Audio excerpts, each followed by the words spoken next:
शिल्पी देखिए, आज चूंकि माता रानी के दूसरे स्वरूप की पूजा आराधना की जा रही है, माता ब्रह्मचारिणी की पूजा विधि विधान के साथ की जा रही है। अब माता रानी को कहा जाता है कि विद्या की देवी है ये, किसी भी प्रकार के कष्ट है उनको हर लेती हैं। तो पीछे तमाम जो लोग मौजूद हैं, जरा आप उनसे पूछिए कि मनोकामनाओं की पूर्ति करने के लिए यहाँ पर पहुंचे हैं और क्या क्या पूरा हुआ है।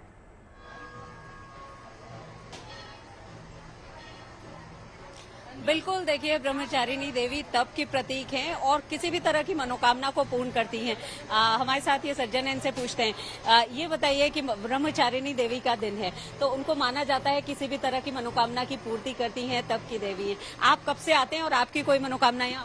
मैं तो बहुत छोटे से आता हूँ, जब से 7-8 साल का था तब से दर्शन कर रहा हूँ।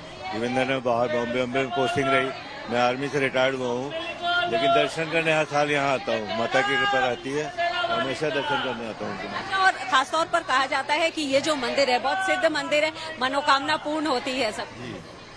100% होती है। अगर दिल से कोई पूजा मतलब आया है, सच्ची दुआ मांगेगा तो 100% पूरी होती है। बिल्कुल, देखिए मैं इस तरफ आपको दिखाऊंगी। अगर यहाँ से जहाँ से लोग निकलते हैं वहाँ पर जो मन्नत की चुनरी होती है, मनोकामना की चुनरी होती है, वो भी लोग बांधते हैं और लोगों की जब मनोकामना पूर्ण होती है तो दर्शन पूजन भी यहाँ आकर के करते हैं। और कुछ लोगों से भी बात करते हैं। यहाँ खासतौर पर सेवादार बहुत उत्साह से लोगों का दर्शन कराने में सहयोग करते हैं।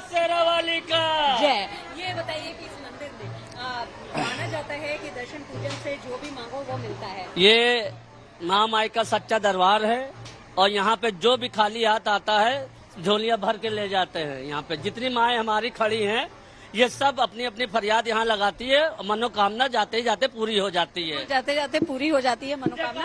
और हम देख रहे हैं कि घर में पूजा अर्चना के बाद, ये बताइए घर में पूजा अर्चना के बाद आप लोग आती हैं क्योंकि घर में भी कलश स्थापना होती है, तो पूजा करके आई हैं? जी मैम, घर से पूजा कर फिर आए। आप बताइए पहली बार आई हैं कि पहले आ चुकी हैं? नहीं, रोज आते हैं। रोज आती हैं, पास ही रहते हैं? जी जी।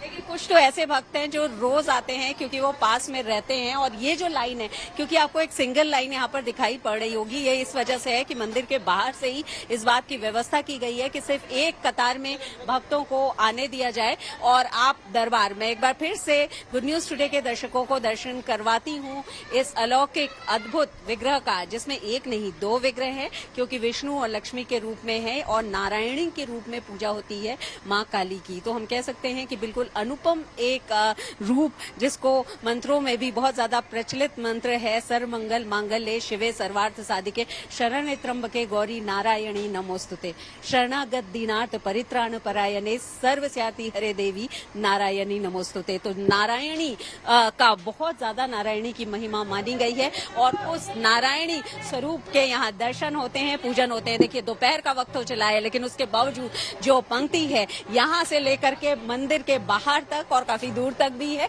क्योंकि मंदिर के बाहर से ही एक पंक्ति यहाँ आने दी जा रही है, इसलिए ये आकर के दर्शन पूजन कर रही है। सुबह के समय जहाँ सभी आयु के लोगों की भीड़ ज्यादा थी, वैसे इस समय महिलाओं की भीड़ हमको ज्यादा दिखाई पड़ी। महिलाओं के भक्तों का सैलाब तो है, लेकिन भक्त में महिलाएं ज्यादा हैं जो खुद स्वयं शक्ति स्वरूपा है, घर का सारा कामकाज करके पूजा अर्चना करके तब आई है।